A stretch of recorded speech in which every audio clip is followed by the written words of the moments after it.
যেভাবে তৈরি হচ্ছে ইরানের পারমাণবিক বোমা। বাট সেই সব বিস্তারিত জানতে পারবেন এই ভিডিওতে। সো ভিডিওটি শেষ পর্যন্ত দেখার অনুরোধ রইল। ইরান ইসরায়েল সংঘাতের পর থেকে সবচেয়ে যে বিষয়টি আলোচিত হচ্ছে সেটি হলো ইরানের পরমাণু সমৃদ্ধকরণ বা ইউরেনিয়াম এনরিচমেন্ট। এই শব্দটি সামাজিক যোগাযোগ মাধ্যমে যেমন আলোচিত হচ্ছে তেমন আলোচনার শীর্ষে উঠেছে গণমাধ্যমেও। প্রতিদিনই ইরানের এই কার্যক্রম নিয়ে চলছে বিচার বিশ্লেষণ। ইসরায়েলের প্রধানমন্ত্রী বেনিয়ামিন নেতানিয়াহুর দাবি, বহু বছর থেকেই ইউরেনিয়াম সমৃদ্ধ করছে ইরান। বর্তমানে পারমাণবিক অস্ত্র তৈরির দ্বারপ্রান্তে দেশটি। এরপরই মূলত ইরানে আঘাত হানে ইসরায়েল। এই যুদ্ধে ইসরায়েলের কথা মতো ইরানের ৩টি পরমাণু কেন্দ্র নাতাঞ্জ, ইস্পাহান, ফোর্দোতে বাংকার বাস্টার বোমা দিয়ে আঘাত হানে মার্কিন B2 বোম্বার।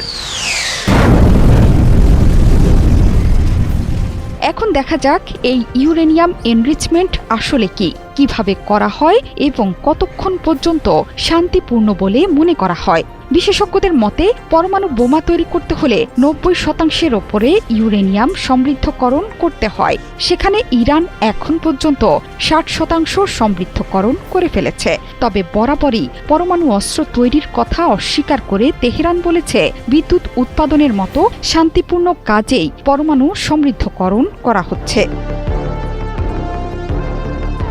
পরমাণু বোমা তৈরিতে সবচেয়ে বেশি প্রয়োজন হয় ইউরেনিয়ামের। এটি ধাতব পদার্থ, পৃথিবীর মাটিতেই পাওয়া যায়। আবার ইউরেনিয়ামে ভিন্ন ভিন্ন ভরের পরমাণু থাকে, যাকে ইউ-২৩৮ এবং ইউ-২৩৫ নামে চিহ্নিত করেছেন বিজ্ঞানীরা। প্রাকৃতিকভাবে পাওয়া ইউরেনিয়ামে ইউ-২৩৮ থাকে সবচেয়ে বেশি। এর মধ্যে খুব সামান্য পরিমাণে থাকে ইউ-২৩৫। যদিও শক্তি উৎপাদনে বেশি কার্যকর ইউ-২৩৫। প্রাকৃতিকভাবে যেহেতু এটি খুব কম পরিমাণে থাকে, সেহেতু বিশেষ প্রক্রিয়ায় এটিকে বৃদ্ধি করতে হয়। এই ব্যাপারটিকেই বলা হচ্ছে ইউরেনিয়াম সমৃদ্ধকরণ।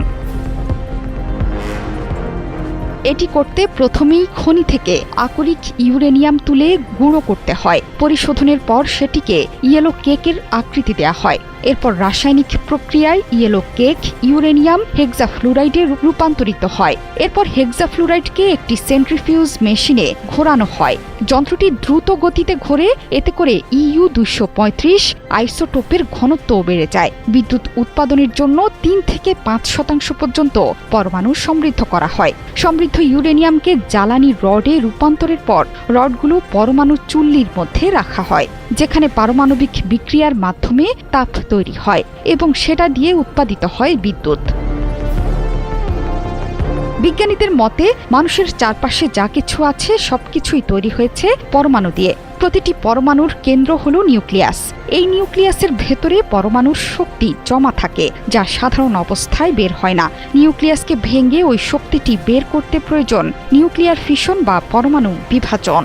যখন বড় কোনো পরমাণুর কেন্দ্র বা নিউক্লিয়াস ভাঙা শুরু হয়, তখন সেই ফিশন বিক্রিয়ায় প্রচুর শক্তি তৈরি হয়। শুধু শক্তিই নয়, প্রতিটি ফিশনে আরও নিউট্রন তৈরি হয়, যা আবার পাশের পরমাণুকে ভেঙে ফেলে। এইভাবে শুরু হয় চেইন রিয়াকশন। একটার পর একটা পরমাণু ভাঙে এবং একসাথে বিশাল এক বিস্ফোরণ হয়। সাধারণত বিদ্যুৎ উৎপাদন, চিকিৎসা, গবেষণা সহ মানব কল্যাণের উদ্দেশ্যে যেসব পরমাণু কর্মসূচি পরিচালিত হয় সেগুলোকে শান্তিপূর্ণ বলা হয়। বিদ্যুৎ উৎপাদনের জন্য ৩ থেকে ৫% ইউরেনিয়াম সমৃদ্ধকরণই যথেষ্ট, যদিও সেটি দিয়ে পরমাণু বোমা তৈরি সম্ভব নয়। পরমাণু বোমা তৈরিতে প্রয়োজন ৯০% ইউরেনিয়াম সমৃদ্ধকরণ। যেহেতু ইরান এরই মধ্যে ৬০% মাত্রায় সমৃদ্ধকরণ করেছে এবং ৪০০ কেজি ইউরেনিয়াম অর্জনও করেছে, এর মাধ্যমে ইরান গোপনে পরমাণু বোমা তৈরির চেষ্টা চালাচ্ছে বলে সন্দেহ করছে পশ্চিমা সহ বহু দেশ। আর এরকম নিত্য নতুন ভিডিও পেতে আমার চ্যানেলটিকে সাবস্ক্রাইব করুন। দেখা হবে নিত্য নতুন ভিডিওতে। সে মতো ভালো থাকবেন। আল্লাহ হাফেজ।